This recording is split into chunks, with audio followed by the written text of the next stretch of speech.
Geoffrey, thanks so much for joining us. So you left your job with Google in part because you say you want to focus solely on your concerns about AI. You've spoken out saying that AI could manipulate or possibly figure out a way to kill humans. How could it kill humans?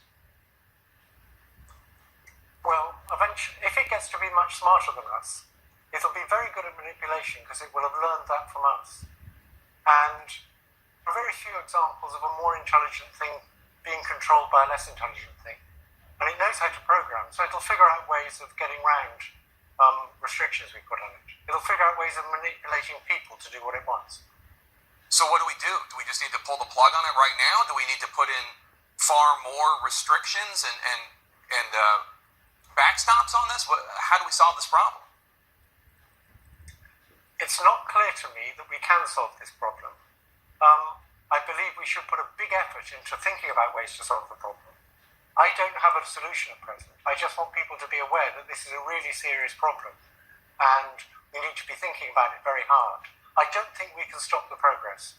I didn't sign the petition saying we should stop working on AI because if people in America stopped, people in China wouldn't. It's very hard to verify whether people are doing it.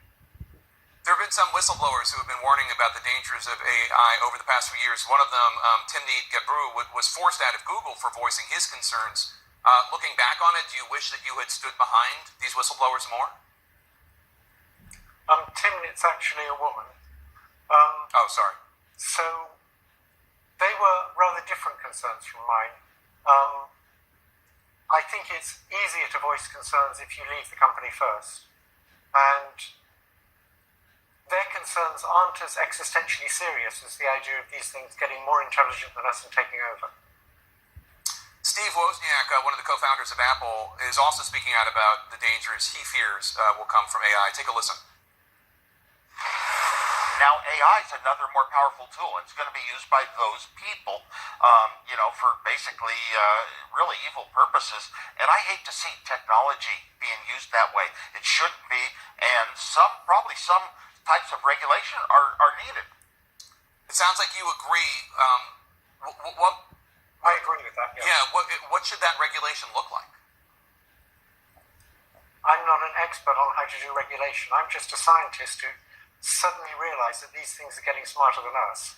And I want to sort of blow the whistle and say we should worry seriously about how we stop these things getting control over us. Power to give life unto the image of the beast, that the image of the beast should both speak and cause that as many as would not worship the image of the beast should be killed.